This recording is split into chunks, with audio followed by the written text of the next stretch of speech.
నమస్తే, welcome to Telugu రాజ్యం. నేను సిరి. మన శంకర్ వరప్రసాద్ గారు వస్తున్నారు. చిరంజీవి గారి కొత్త సినిమా సంక్రాంతికి రాబోతుంది. అయితే సెకండ్ సింగిల్ అయితే రిలీజ్ అయింది. సెకండ్ సింగిల్ సాంగ్ మీరు చూసే ఉంటారు. సో దీని మీద అసలు ఇది ఎలా ఉంది ఏంటనేది మనకి తెలియజేయడానికి మనతో పాటు ఉన్నారు ప్రముఖ సినీ రాజకీయ విశ్లేషకులు భరద్వాజ్ గారు. నమస్కారం సార్. నమస్తే సార్. ఇప్పుడు మీరు చూసే ఉంటారు చిరంజీవి గారిది మన శంకర్ వరప్రసాద్ గారు వస్తున్నారు అనే సెకండ్ సింగిల్ మనకి రిలీజ్ అయింది. నయనతార గారు హీరోయిన్, చిరంజీవి గారు హీరో, అనిల్ రావుపూడి గారి దర్శకత్వంలో వస్తుంది సినిమా. సో ఇది చూసాక మీకు ఎలా అనిపించింది సార్? అంటే ఇది యాక్చువల్ గా సాంగ్ కి ప్రోమో రిలీజ్ చేశారు. అంటే ప్రతి సాంగ్ కి ప్రోమో రిలీజ్ చేయటము, తర్వాత సాంగ్ రిలీజ్ చేయటం అనేది ఒక ప్రోగ్రామ్ చేస్తున్నాడు అనిల్ రావుపూడి గారు. అలాగే ప్రతి క్యారెక్టరు అక్కడ షూటింగ్లోకి వచ్చే ముందు ఒక ఎంట్రీ ప్రోమో కూడా రిలీజ్ చేస్తున్నాడు. అంటే నయనతార ఈ షూటింగ్కి రావడానికి ముందు ఒక ప్రోమో రిలీజ్ చేశాడు ఆయన. అలాగే వెంకటేష్ సెట్స్కి వస్తున్నాడు అని ఒక ప్రోమో రిలీజ్ చేశారు. వాళ్ళిద్దరితో ఒక పాట ఉండబోతోంది అనే ఒక గొడవ. తర్వాత మీసాల పిల్ల పాట ప్రోమో, తర్వాత పాట ఎప్పుడు వస్తుంది అని హడావిడి చేస్తూ ఇంకొక ప్రోమో. ఇలా రకరకాలుగా సినిమాని జనంలో ఎప్పుడు లైవ్గా ఉంచటం కోసం రకరకాల కంటెంట్లు చేసి పంపిస్తున్నారు జనాల్లోకి. అందులో భాగంగా ఈరోజు జస్ట్ ఆ బిట్టు ఒకటి పెట్టి ఒక ప్రోమో వదిలారు. శశిరేఖ అని ఆయన, ప్రసాదు అని ఈవిడ, అలా పిలుచుకుంటూ రెండు పడవల్లో ప్రయాణం విడివిడిగా, ఎవరి పడవ వారిదే. అంటే ఈ సినిమా కథ ఏంటో కూడా దాదాపుగా రివీల్ చేసినటువంటి పరిస్థితి. కథ చెప్పేశారు ఆల్రెడీ. ఆ మీసాల పిల్ల పాటలోనే కథ చెప్పేశారు. అంటే ఈ సినిమాలో వీళ్ళిద్దరూ ఒక అంటే విడిపోయి ఉంటారు విడివిడిగా, ఎవరి జీవితాల్లో వాళ్ళు ఉండగా ఆవిడ జీవితంలోకి రావటం కోసం ఇంకొక ప్రయత్నం జరుగుతుంది వెంకటేష్. ఆ ప్రయత్నం జరిగినప్పుడు ఒక రకంగా ప్రేమదేశం సినిమాలో ఎలాగైతే టబు మిగిలిన హీరోలు ఇద్దరు ఉంటారో అదే పద్ధతిలో ఇక్కడ నయనతార, వెంకటేష్, చిరంజీవి వీళ్ళ మధ్య ఆ రేంజ్ రొమాన్స్, ఆ హడావిడి, ఆ గోల అంతా కూడా ఆ బ్యాక్ డ్రాప్ లో నడుపుతారు సినిమాని. ఈ హీరోలతోనూ ఆ హీరోయిన్ తోనూ నడపడం ద్వారా వింటేజ్ హీరోలతో ఈ తరహా సన్నివేశాలు జనాలు విపరీతంగా ఎంటర్టైన్ అవుతారనేది అనిల్ రావుపూడి గారి స్కీమ్. ఆ స్కీమ్ లో భాగంగానే వీళ్ళు విడిపోయి విడివిడిగా ఉంటూ మళ్ళీ కలవాలి అనేటువంటి ప్రోగ్రాంలో కొంత అవగాహన వచ్చిన తర్వాత వచ్చేటువంటి పాటగా కనిపించింది ఇప్పుడు వచ్చినటువంటి ప్రోమో. ఇద్దరు విడివిడిగా ఎవరి పడవల్లో వాళ్ళు వస్తున్నారు. వచ్చిన తర్వాత ఇద్దరు ఒకే పడవలోకి మారేది ఆ పాట ఎండింగ్ లో ఉంటే ఉండవచ్చు. అందుకని ఆ సందర్భంగా వచ్చేటువంటి పాటను ఇప్పుడు మనకు ప్రదర్శించి చూపించాడు ఈయన. ప్రోమో రిలీజ్ చేశాడు. ఈ ప్రోమో తర్వాత ఇంకొక ప్రోమో వస్తుంది. అంటే అప్పుడు క్యారెక్టర్ సెంటర్ అవుతాయి. ఆ బుల్లిరాజు అనే ఒక క్యారెక్టర్ ఉంది. ఆయన వెళ్ళి మ్యూజిక్ డైరెక్టర్ తో గొడవ పడతాడు. గొడవపడి ఎవరైనా ప్రోమో ఇచ్చి చాలా రోజులు అయింది, ఆ పాట ఇంకా ఇవ్వరా మీరు అని చెప్పి గొడవ పడతాడు. గొడవ పడితే లేదు నేను రెడీగానే ఉన్నాను, డైరెక్టర్ గారిని అడుగు నువ్వు అంటాడు ఆయన. వెళ్ళి డైరెక్టర్ దగ్గరికి వెళ్ళి గొడవ పడతాడు. అనిల్ రావుపూడి దగ్గరికి వెళ్ళి, ఏమండి మీరు ప్రోమో ఇచ్చారు, పాట కోసం వెయిటింగ్ అక్కడ జనాలందరూ, మీరు పాట రిలీజ్ చేస్తారా చేయరా చెప్పండి, లేకపోతే మీ ఇంటి దగ్గరికి వచ్చి ధర్నా చేయాల్సి ఉంటుంది, ఇలా మాట్లాడతాడు అతను.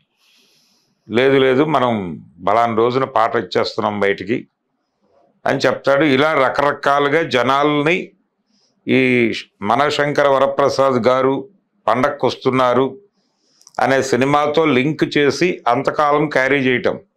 అంటే సంక్రాంతికి వస్తోంది ఈ సినిమా అని చెప్తున్నారు. సంక్రాంతి దగ్గరికి వచ్చేస్తుంది. మనం ఆల్రెడీ డిసెంబర్లోకి వచ్చాం. డిసెంబర్లోకి వచ్చేసాం కాబట్టి ఇంకొక నెల రోజుల్లో సినిమా ఉంది. ఇప్పటిదాకా డేట్ అనౌన్స్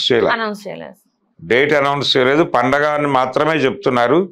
సంక్రాంతికి వస్తోంది అని మాత్రమే మాట్లాడుతున్నారు తప్ప సంక్రాంతి రోజు వస్తుందా, ముందు రోజు వస్తుందా, తర్వాత రోజు వస్తుందా అనే దానిలో క్లారిటీ లేవు.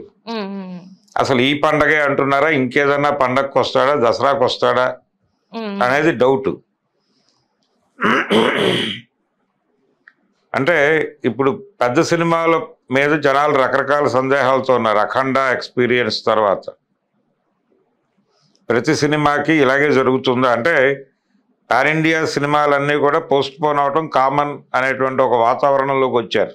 అంటే మల్టీ లాంగ్వేజెస్ వల్ల అంటారా సార్, లేకపోతే ఇంకేమైనా ప్రాబ్లమ్స్ ఉన్నాయంటారా సార్? మరి అంటే పాన్ ఇండియా సినిమాల్లో విపరీతమైన గ్రాఫిక్ వర్క్ ఉంటుంది, అంటే విఎఫ్ఎక్స్ వర్క్ చాలా ఉంటుంది. అక్కడ రకరకాలుగా రెండరింగ్ ప్రాబ్లమ్స్ వస్తున్నాయి, టెక్నికల్ డిలేస్ అవుతున్నాయి.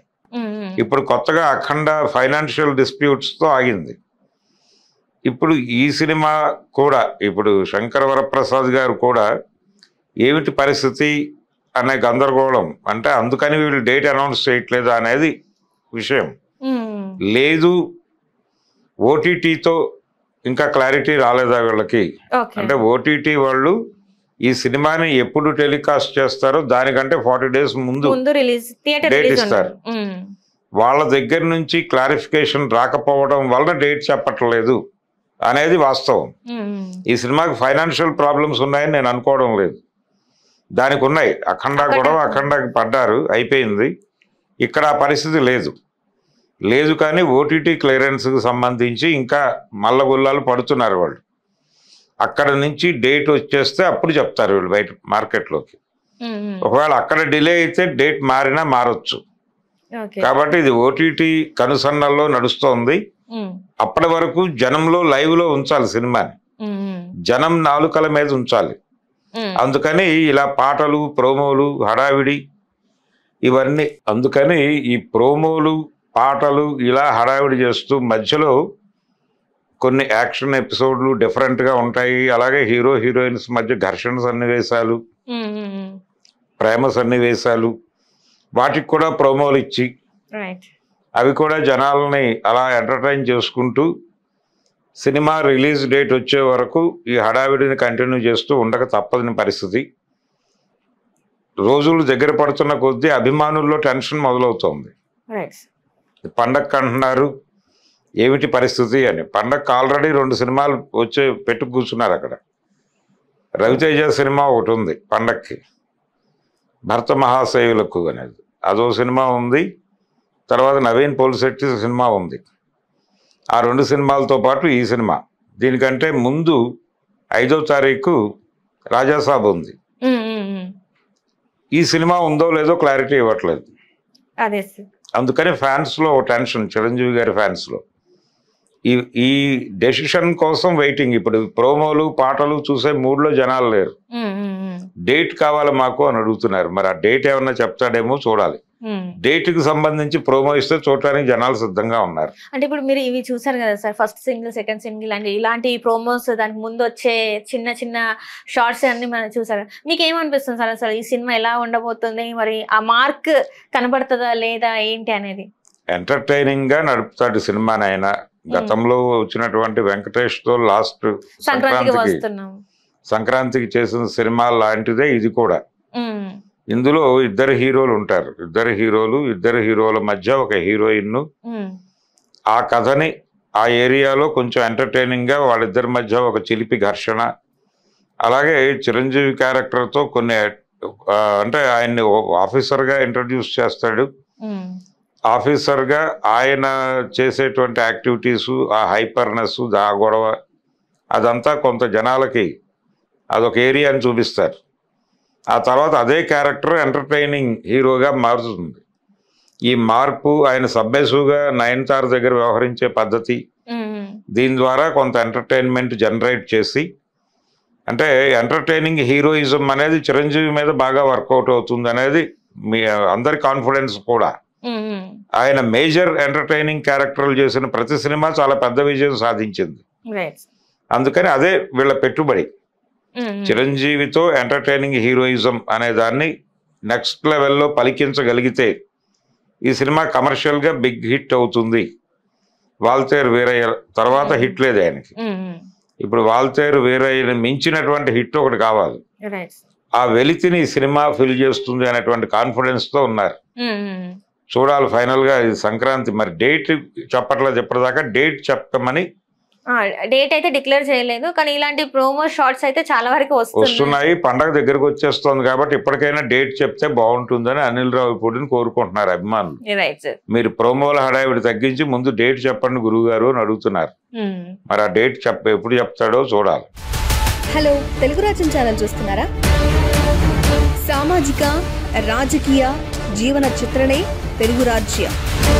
అతిశయోక్తులు అసత్యాలు ఉండవు. రాజకీయ కోణం కాదు, ప్రజా కోణమే కొలబద్ద. తెలుగు రాజ్యం వీక్షణ మీ ఉత్తమ అభిరుచికి నిదర్శనం.